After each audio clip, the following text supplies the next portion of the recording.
good morning, good afternoon, good evening. It's your boy Dream Williams, and yeah, what the hell is hyper pop? Like, who's tuning into this, and who knows what's going on? Because I'm not privy to this knowledge. I think I can call myself now I can call myself an old head in music. I call myself an old head because I had no idea this shit existed until literally earlier today. I mean, I heard about it the other day. I'm not gonna lie to you. I heard about it the other day, and I did some research on hyperpop and what the hell hyperpop was and whatnot. Like I said, I don't want to be disconnected and disillusioned from the world when it comes to new genre or new genre bending elements. Whatever case it be, I'm on the glasses, my eyes are hurting because of the screen. What case it be is. So I took it upon myself to study it a little bit and create my own hyper pop situation. And basically, I'm gonna give you the rundown. You know what I mean? I'm gonna give you the rundown of what I did, and from what I understand and what I've seen, hyperpop. Basically, hyperpop features melodies that are traditional, like like you hear, you hear like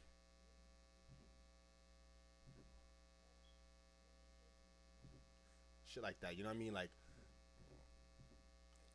let me. You probably can't hear me. Let me fix that.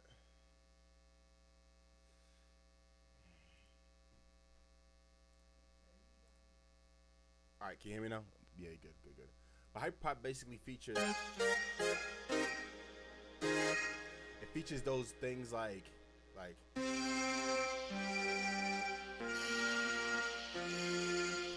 just those sequences or patterns, or how do you say blah blah blah.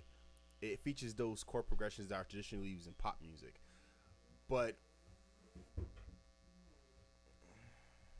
it's very different. It's extremely different from what you're traditionally knowing or experiencing, because it has those bubbly chord progressions on top of like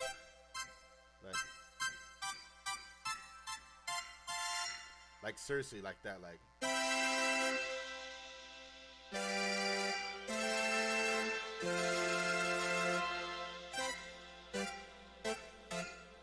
those real bubbly chord progressions on top of a hard hitting bass and drums that may or may not be house or trap. So it uses a influence from many different genres. Like, for instance, I decided to go with this particular sound for my. I took this particular. No, actually, it was tempo was 146.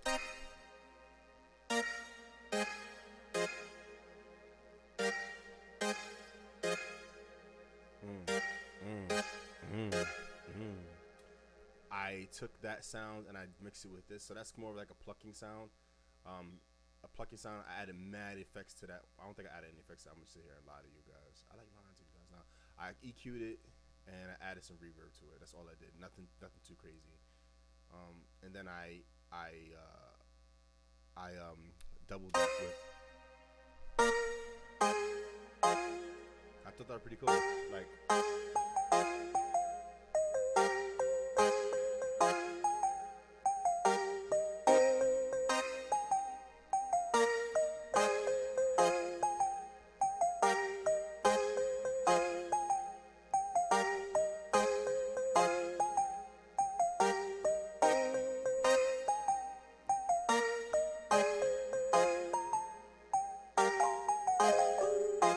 we got that right. And then I mixed it. And I made a mistake, and this is how this was created. Well, I had this. I think this is just no. It's this one here. Oh yeah, yeah. So I made a mistake, and then I EQ'd that mistake.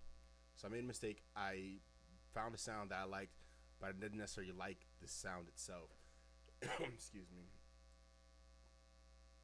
So I took that sound and I put a filter over top of it, and I cut out all the low end from from that sound. Then I panned it with the imager, and then I EQ'd it after I did all that to make it more radio like. So it sounds like this, and I'll isolate that by itself and allow you guys to hear that.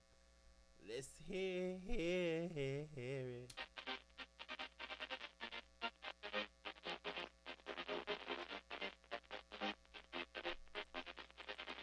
And then without all that stuff, like without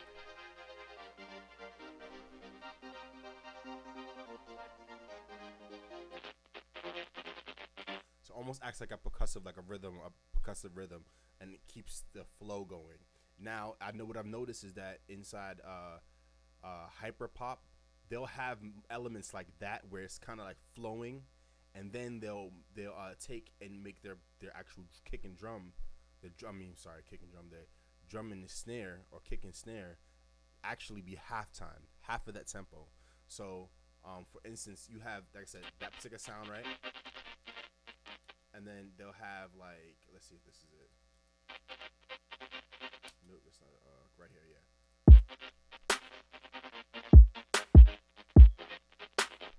Now that kick that I use, I made it really, really pronounced.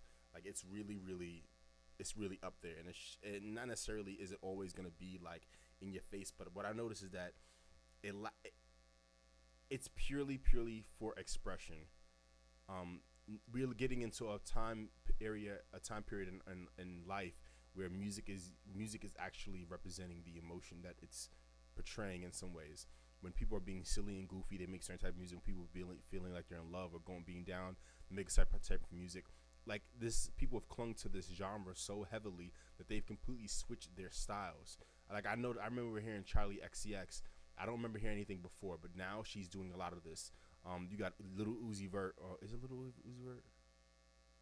Let me not call him Little Uzi Vert. I'm not sure, but Uzi, he uses that style too as well, where it's bubbly melodies or arpeggios or arps, whatever you call them, mixed with that trap sound with whatever voice or sound he has over, which he has like an emo sound.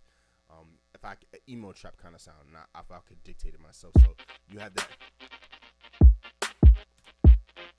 and it's like EDM. Like it's a lot that goes into it. So you got.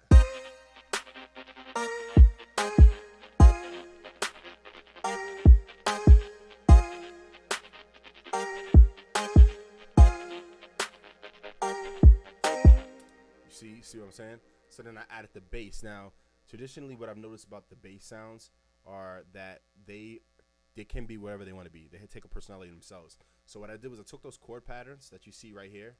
I took these chords, copy and paste, and put them down here into this section, which is the drum, which is the 808 that I have. But what I did was I allowed the 808 to be the lead. I put it in mono, and I let the mono track dictate which notes were going to be the most pronounced, the ones that stuck out. So I took that, edited, and cut out all the notes that were obsolete, the ones that didn't play with the lead when it was set on mono, and I used as my bass. So now, after I made that sound, and I took that sound, which sounds basic, just a basic. Super basic. I took that and I added to that. I added gross a filter like I did before with that same kind of low the high pitch cut. I put a chorus over top of it to give it more space. Use some stereo imager to actually add more physical space, like widening it, not a lot, but just enough that it was transitional. So I took the width of the space that I put it in, and I just took a little bit of it because I already had the effect of the chorus, adding like kind of like a phasing effect. And then I took the gross beat and just put a random complex effect over top of it and allowed it to breathe. So I did this, so it came out like this.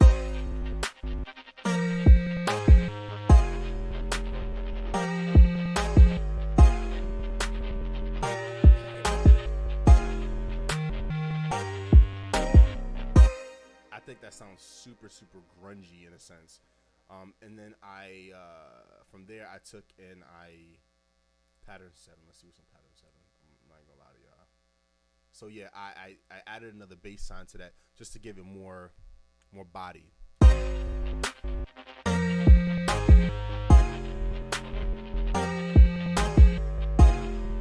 Now for that one, instead of it being spread out so wide, like the other one was spread out extremely wide, this one I brought it down. I brought it down to a safe place, so all the notes kind of highlight in that same range, and you'll hear where it has actually the notes don't actually meet, but that tension and friction allows for whatever the artist is going to be able to do to add some emphasis on those particular areas.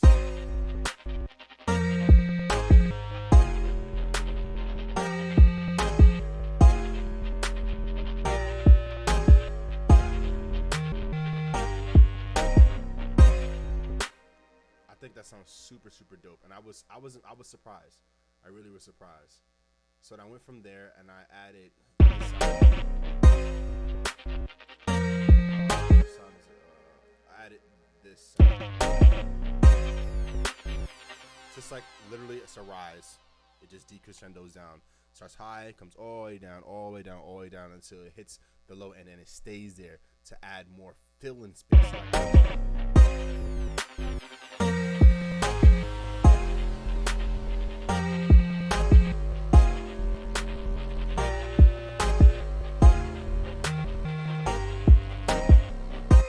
See, it just uses to fill in the space, giving more ambience, more body. And then I added oh shit, Taki. I don't know what I did there. After I did all that, I started adding more instruments and things like that. Like I added hi hats and vocals. So this is the hi hat.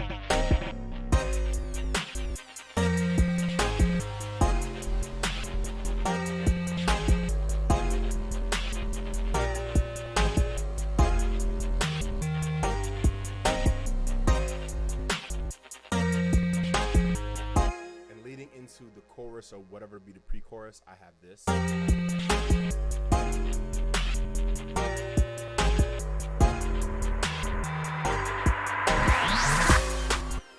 So that's what leads into the next part of it. And what I've noticed is sometimes they either keep it the same or like they'll use the vocals to change the feel of the song or change the direction of the song. I had it going slow previously, and I thought maybe like with because hyper pop seems like it could be whatever you want it to be. It uses so many different influences: house, hip hop, trap, pop, all these different elements. I could then take and transition from there, and I don't necessarily have to stick with that. I can go straight into a house beat. I can go from treat like an EDM beat, and I can go right into a house beat.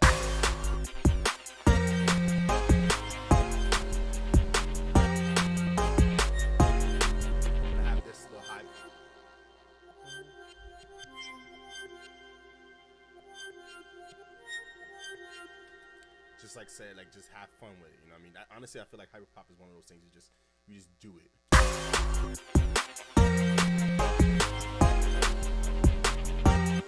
And this is the vocal I had initially.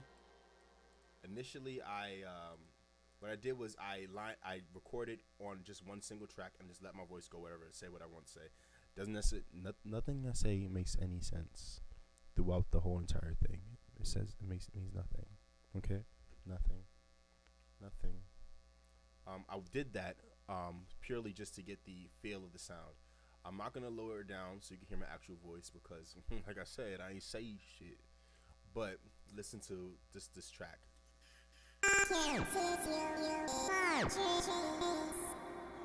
And that makes it a percussive element now because of how I treated it with the effects.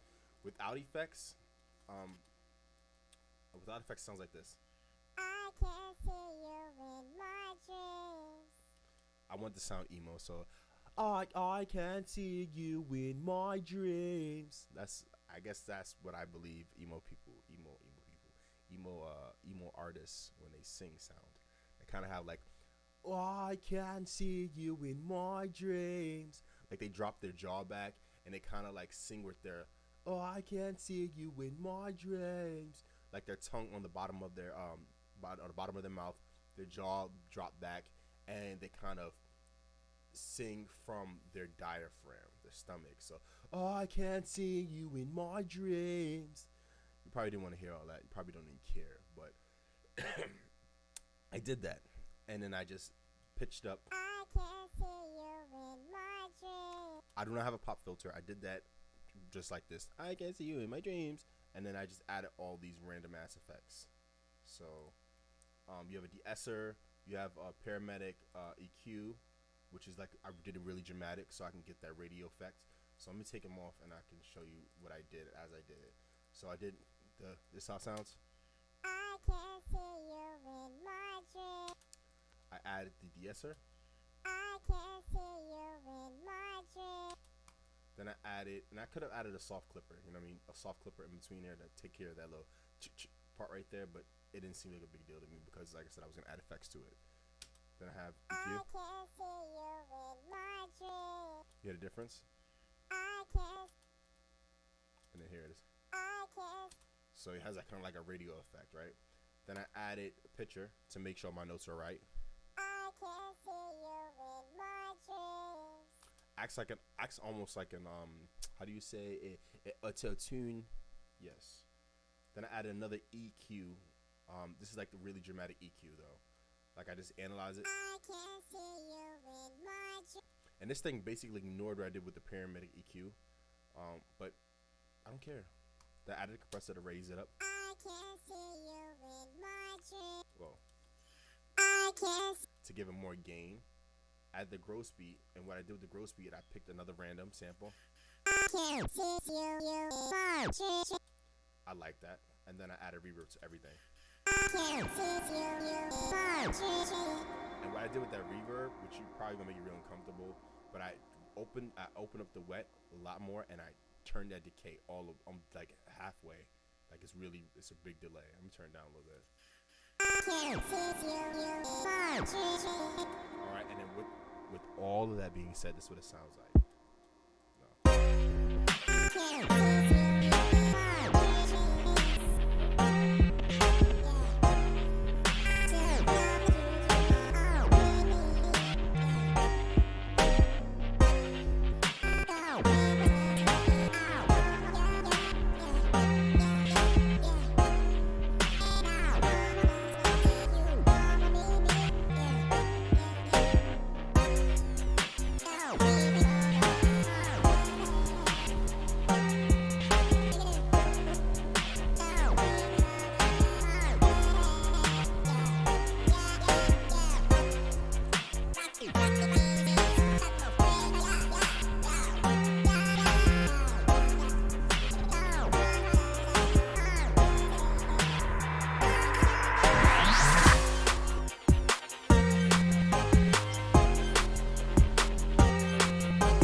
See, so yeah, hyperpop. How do I feel about it? I think it's very adventurous. I think it's very ambitious. I think it's also very very fun because it's loose. It breaks a lot of rules that I know to be very static rules that have been in place for many many moons. And when people start genres, when people start to do genre bending, they break those rules and they start to create new avenues. And I think that it's a very very it's a beautiful thing to see people make noise and organize noise in ways that weren't formally introduced to them, and it brings us a sense of originality. So obviously what I did wasn't purely original. Obviously it's an original creation, but it makes it so different that you can't class it. You kind of like it or don't. Like it's like coffee and beer, it's, well, I can't say that because coffee and beer are things you can grow to like. You know what I mean? People don't drink the beer for the taste, they drink it for the feeling. They drink coffee not for the taste but for the feeling. And you kind of tell yourself after a while and through repetition that you actually like and enjoy this shit. And it turns into a habit. You know what I mean? Or like people associate with relaxing and whatever you want to associate with, like the energy or relaxation with beer. Whatever the case may be is. This is not that. This is not coffee. This is not beer. And I apologize for saying that. This is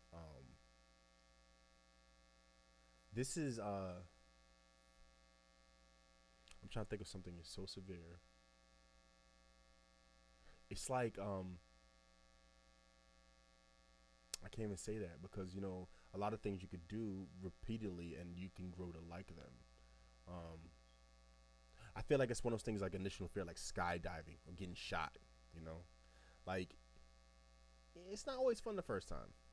You know, what I mean? Even if you think you have fun, that that feeling. If you're not one of those individuals who pursue those who pursues that life or thing, it can be a very uncomfortable thing. Um, but with anything comes practice. I wasn't a big fan of uh, orchestral music when I was younger, and as I got older, I started to find composers that I thoroughly enjoyed. Um, I never thought that I would like wind band, and I absolutely loved it. Different things that I wasn't exposed to as a kid. That as I got older or was exposed to it, I grew to love and like them. So with this particular thing, hyperpop, you like different elements of this. You may not like it all, but you like elements of it, and that is a glorious thing. That you enjoy parts of it. You may not enjoy all of it, but you might find that one song that rings your bell, and you will come back and listen and listen and listen and listen and listen, and you'll find more attractive things about it, and then you just keep falling in love with it. So I'll play it one more time and let you guys feel it out. I'm about to go to bed, so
all right, bye.